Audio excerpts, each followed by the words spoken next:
Hello everyone, welcome to new success zone. आज हम लोग Bihar CGL model practice set 9 का डिस्कशन करेंगे। इससे पहले हम लोग 1 to 8 डिस्कशन कर चुके हैं। तो जो भी स्टूडेंट हमारे चैनल को सब्सक्राइब नहीं किए हैं, कृपया चैनल को सब्सक्राइब कर दें ताकि जब भी हमारा नया वीडियो आए आप लोग के पास आसानी से पहुंच सके। और हमारा यह जो बिहार सीजीएल का प्रैक्टिस सेट है, मॉर्निंग में सुबह 7 बजे डेली एक सेट अपलोड कर दिया जाएगा।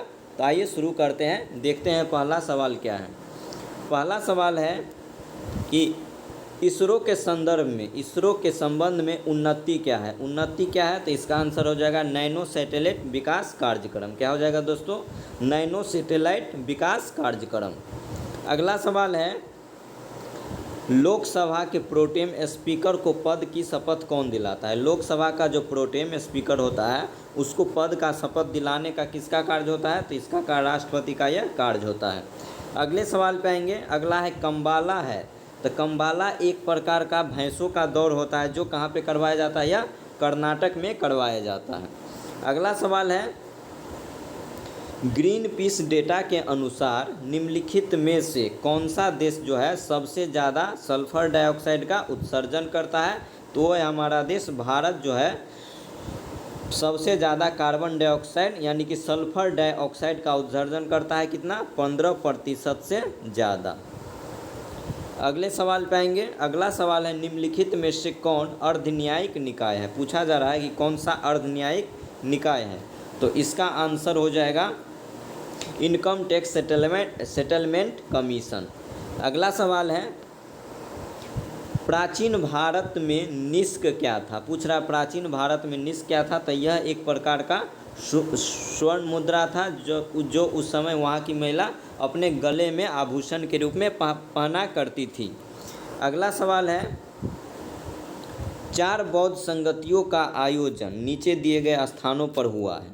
तो ये हो जाएगा, सबसे पहले जो हुआ था वह हुआ था राजगृह में, दूसरा नंबर पे हुआ था वैशाली में, तीसरा हुआ था पाटलिपुत्रा में, और चौथा बौद्ध संगति हुआ था ये कुंडलवन में हुआ था। तो इस तरीके से आप लोग का आंसर हो जाएगा ऑप्शन बी हो जाएगा।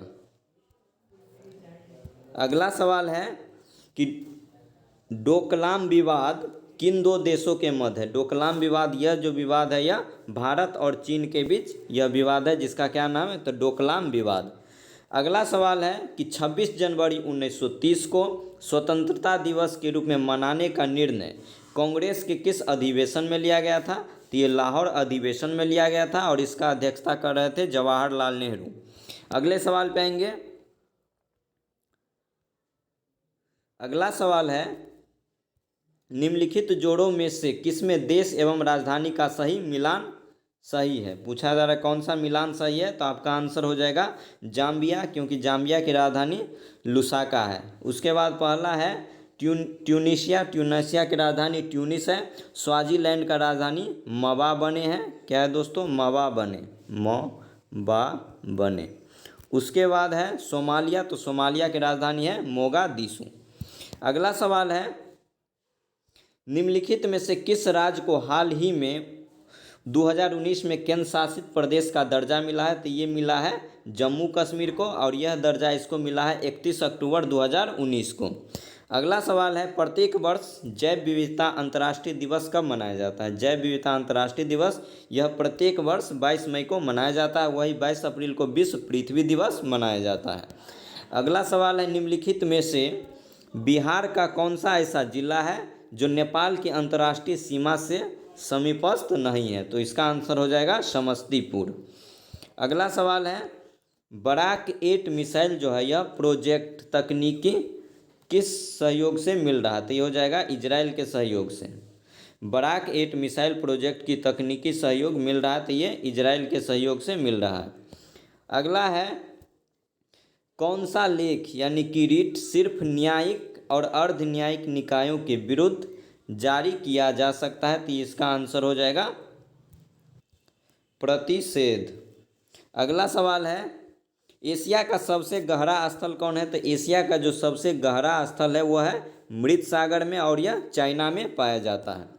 अगला सवाल है कि बिहार का प्रसिद्ध सोनपुर का जो पशु मेला लगता है उसका प्रारंभ किया जाता है। तो कब किया जाता है? तो इसका जो शुभारंभ होता है कार्तिक पूर्णिमा से इसका शुरुआत किया जाता है।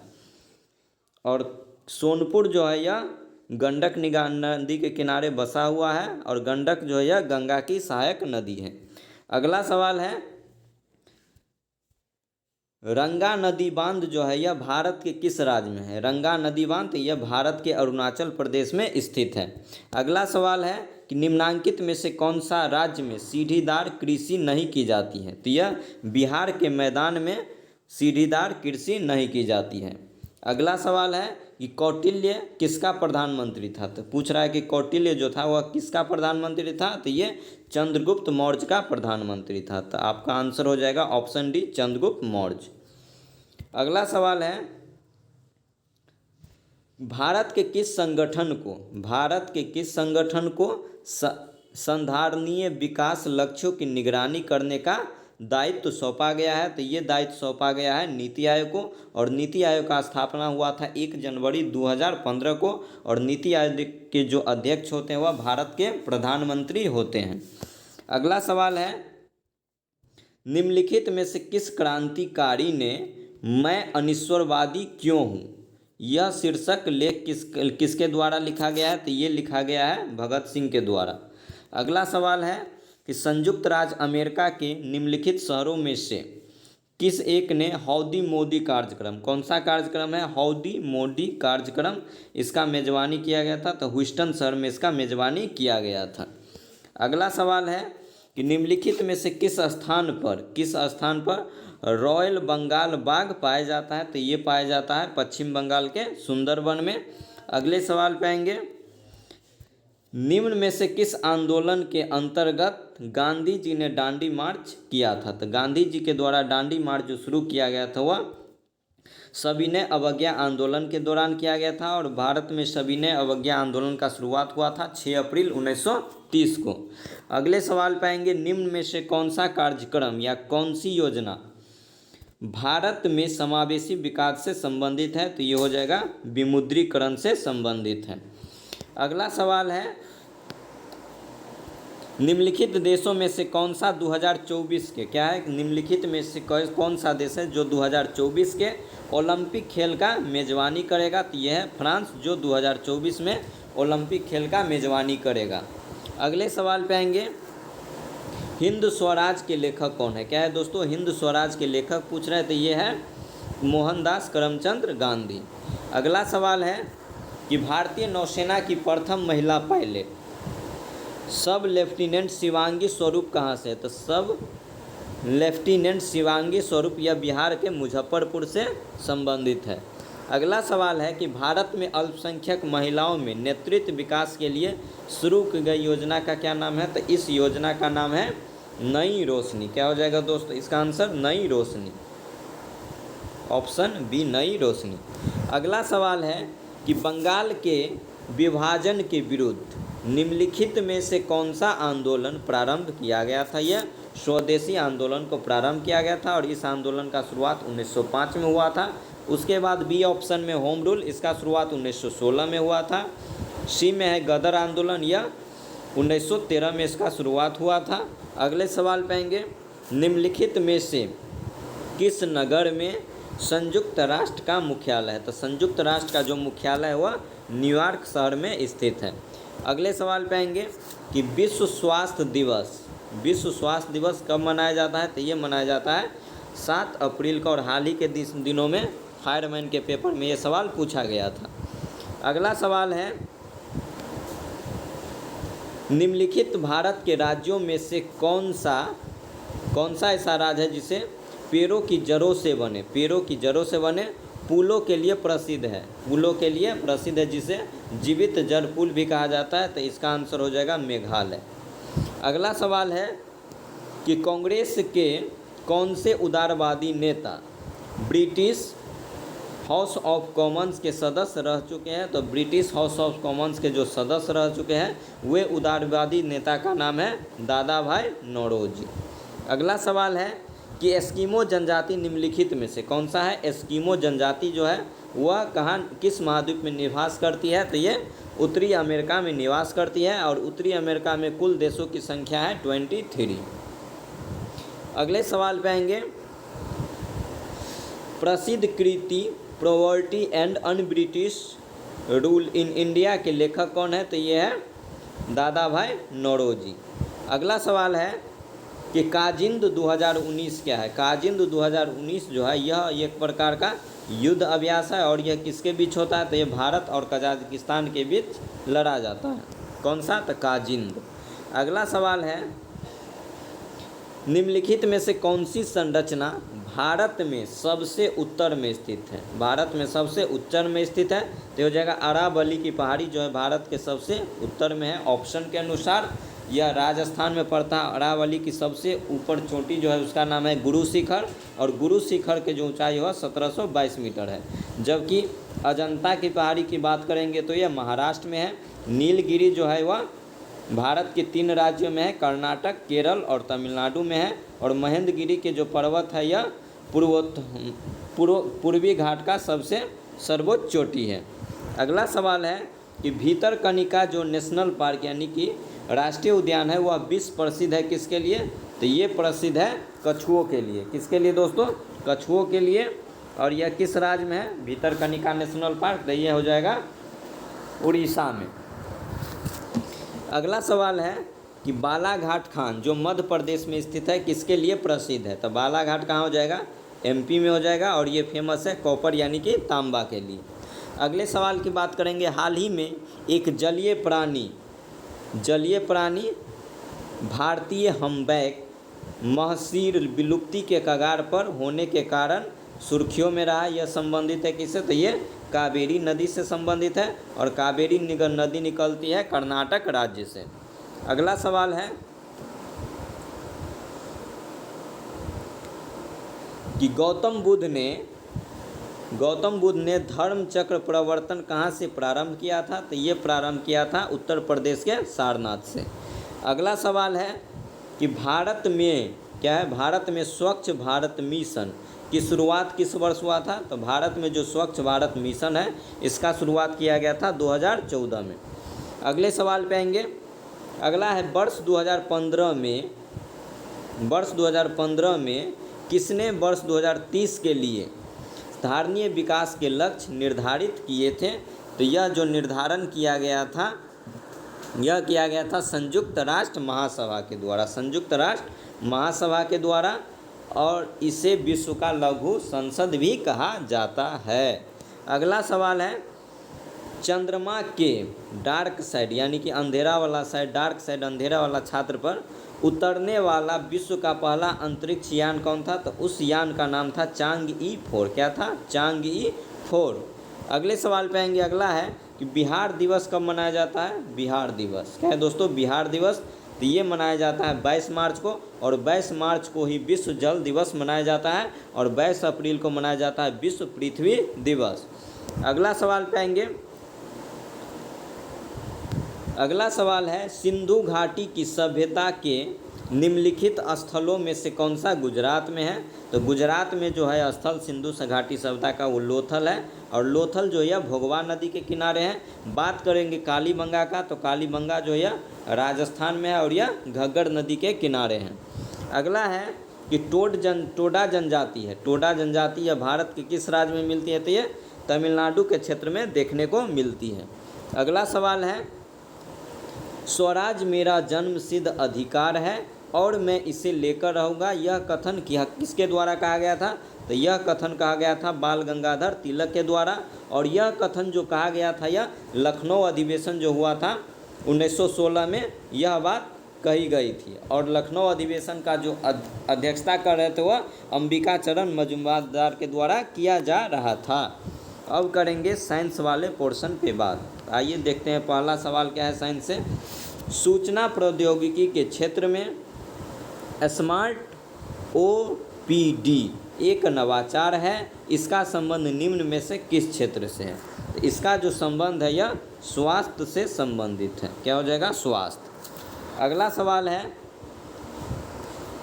कि निम्नलिखित में से कौन सा एक अनुवांशिक रोग नहीं है। तो रतौंधी जो है एक अनुवांशिक रोग नहीं है, जबकि हीमोफीलिया, वर्दांधता और थैलेसेमिया ये सब क्या है, एक अनुवांशिक रोग है।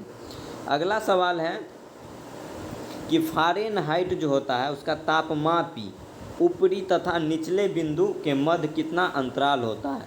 तो ऊपर वाला जो हिस्सा होता है वह होता है 80 डिग्री फ़ारेनहाइट। कितना होता है, 80 डिग्री फ़ारेनहाइट। और नीचे जो होता है वह 212 डिग्री फ़ारेनहाइट होता है। तो बीच का जो डिस्टेंस हो जाएगा वह हो जाएगा 180 डिग्री फ़ारेनहाइट। सॉरी दोस्तों, ऊपर वाला हिस्सा जो होता है वह होता है 23 डिग्री फ़ारेनहाइट। कितना हो जाएगा, 23 डिग्री फ़ारेनहाइट ऊपर हो जाएगा और नीचे हो जाएगा 212 डिग्री फ़ारेनहाइट। तो इस तरीके से आपका आंसर हो जाएगा, बीच का जो डिस्टेंस होगा 180 डिग्री फ़ारेनहाइट। अगला सवाल है कि हैबर प्रक्रम किसके औद्योगिक उत्पादन हेतु प्रयुक्त होता है। तो हैबर प्रक्रम का जो प्रयोग किया जाता है अमोनिया को बनाने के लिए हैबर विधि का प्रयोग किया जाता है, जबकि संपर्क विधि का हम लोग प्रयोग करते हैं सल्फ्यूरिक एसिड बनाने के लिए। अगला